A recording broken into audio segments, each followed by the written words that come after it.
The views and opinions expressed in this program are those of the participants and do not necessarily reflect the views of BronxNet or the program underwriters.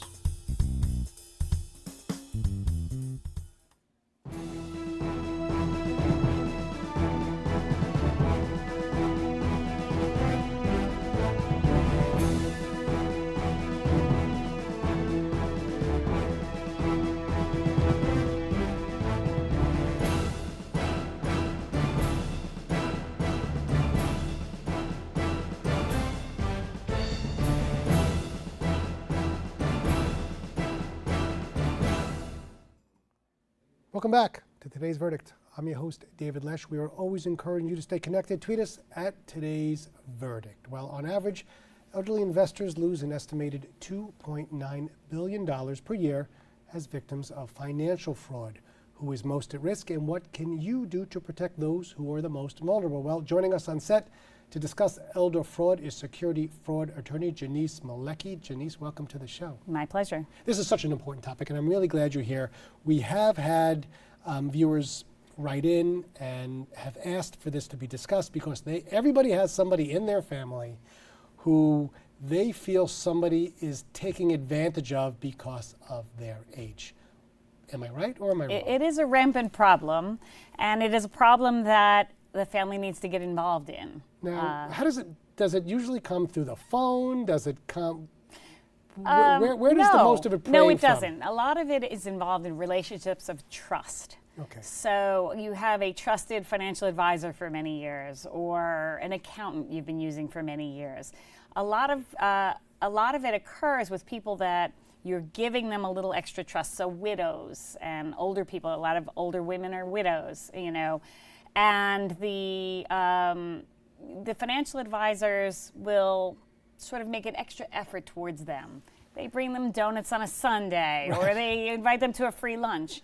And, you know, people are extremely polite, too polite in my opinion, and they don't ask enough questions and they don't give enough pushback to a lot of the financial advisors relating their own money. And here you have people who've spent their entire lives, you know, for this point where they can start to enjoy their money and make sure that they have a nice nest egg, and yet there's somebody looking out to try and take their money through almost like a fraudulent investment scheme, or well, give me an example of what they do to a grandmother or a grandfather or somebody who has money in the market. Give me an example of what they do. Well, there are a lot of things. So one thing is they push annuities on a lot of older people, and with features that may not be favorable for them or their heirs. So the annuities give off huge commissions. And people, they're very enticing to the elderly because they have a steady income, and seniors are always looking for income streams. But often they're not the right investment. There are, you know, unsuitable investments. If your account is overtraded, so the stockbroker's telling you, oh, I'm taking so much care with your account. I'm watching it every day. Don't you see all those transactions? Right. But they're in fact taking advantage of them on the commission structure. Well, what's the red flag? Is that you're getting your statement and you're, you know, and somebody, so you give it to somebody who's a loved one who really understands, and they say, well, you know, Grandma, Grandpa, look what they're doing. They keep moving you out of this stock into this stock and then back into the same stock. I mean, what are they? That would be a huge red flag. Right. I mean, that would be, you know, locking up a senior's money and annuities at a late stage in their life, churning the account. And then, you know, believe it or not, really all you need is a printer to be a financial fraudster, because people will sign promissory notes with financial advisors that are worth absolutely nothing more than the paper that they're written on. And that happened here in the Bronx with Robert Van Zandt. Right. And he was basically manufacturing promissory notes, and people had used him for 30 years, 40 years. And he really took advantage of the very people that he said he was helping. Now, what's the recourse? We talked a little bit off camera about it. You've represented hundreds, maybe thousands of people who've been victims.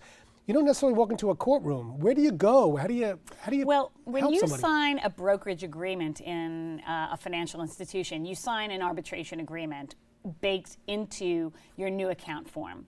And so you're required to go to arbitration at the Financial Regulatory Authority.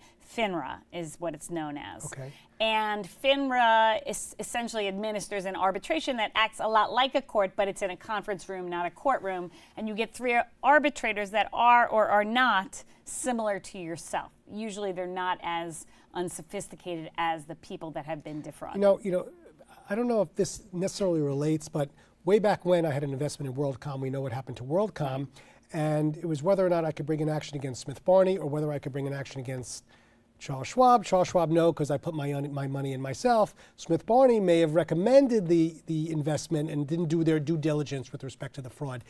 Is that also related in this type of situation, or is that a different type of fraud that we're Well, I talking mean, about? there could be that as well. I mean, certainly if seniors should not be in rock and roll stocks, Okay. right? They should be in primarily bonds with, some equity, sure, 10%, whatever is comfortable for that person, but they should be blue chip stocks, maybe, dividend producing stocks so that they could get income, but they shouldn't be in the flavor of the month. Right. Now, I guess because the market has done well for the last 5-10 years, if you look at the long picture of it, are people afraid to take their money out so they just stay in the equities and they don't shift it to safer I do avenues? believe that that's going to be a problem. If we have a significant stock market crash, you're going to see a lot of seniors hurt by the fact that they didn't move to bonds because the yield was low on the bonds because of the interest rate environment that we are in. If that happens and there is a major crash, if they're overweighted in equities, they could lose a substantial portion of their portfolios. Well, I had said to you, I once had somebody that I was managing money for as a guardian, and I saw that there was a broker who was churning the account. And the broker always says, well, that's what he wants me to do. Mr. Lesh, he calls me, but I said to the broker, well, he's not really with it, and you should know that. Does this happen? This is a major problem for families, especially in this generation. So the older people these days are people who were not comfortable sharing financial information with their children. The most important thing that people could do is have a family meeting. Invite either your trusted family members, a trusted friend, whomever it is. Seniors, as soon as you reach a certain age, and I don't know exactly what that is for every person, but I would say when you hit 65, 70, you must have some family member getting duplicate monthly statements in your financial accounts. Can you request that? You can request that. You also should have a trusted family member with a power of attorney for the account, because otherwise the broker-dealer will not speak to that person. And they don't have an incentive to root out the fraud at all times because you may sue them and then they have to pay you money. And so they're not necessarily going to alert you when their broker's doing something wrong. All right, let's talk law. Okay. Pause law. What is this pause law? Well, I like it. The pause law is a good law because it essentially is a law that says if the broker-dealer, in exercising its supervision, sees that someone, not necessarily the broker, it could be the broker or a family member or a caregiver, is abusing the account, they can take reasonable steps to stop the transaction for 10 to 20 days if they have reasonably good cause to think that there is a fraudulent situation going on, like a new wife for somebody who's 80 years old that steps in at the hospital bed, right. Or which I'm sure happens or all a the time. child that's trying to get a little extra from the brother and sister. So the pause law is put in place so that broker-dealers can stop that kind of contact. And it could also stop a transaction that the broker says, oh, I discussed it with the client, but they call the client has no memory of the transaction. They could also stop it. And is this going to help, or does I think it will certainly help because I think that, it is financial professionals can be a problem, family members could be a problem, caregivers could be a problem. I mean, we have to take care the same way you would take your elderly parent to the doctor if they were ill.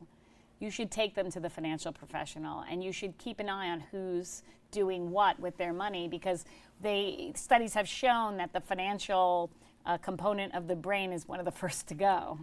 Tell me about it. So it's important that you be there for your family or your trusted friends, whatever it is. But you should have a second look at everything. But here's the thing. You don't know when diminished capacity starts. But here's the thing. My father's my law partner. My mother is my law partner too. I have my brother. We all practice law together.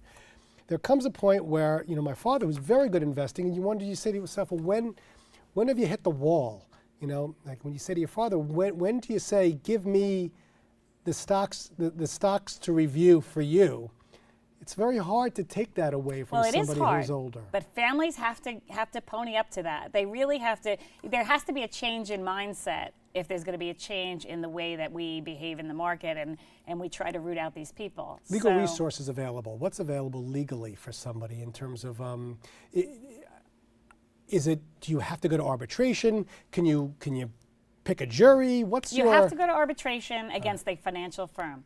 Of course, if there was some criminal looting from an account, you could go to a criminal authority. You can also file a complaint with FINRA, the Financial Regulatory Authority, on their regulatory arm if you don't want to bring a lawsuit of your own. Okay. And you can also file a complaint with the SEC if under certain circumstances, such as an unregistered and unlicensed financial professional who holds themselves out as licensed tries to sell you. And by the way, we have to be clear for the viewers, how do the attorneys who handle this kind of work that you do, do they get paid based on a piece of the monies that they recover from the broker?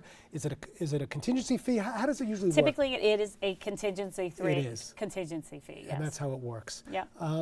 Final tips you want to give to the audience who's watching now and they think that somebody's... Absolutely. I would say your financial professional is not your friend. It's a person you're in a business relationship with.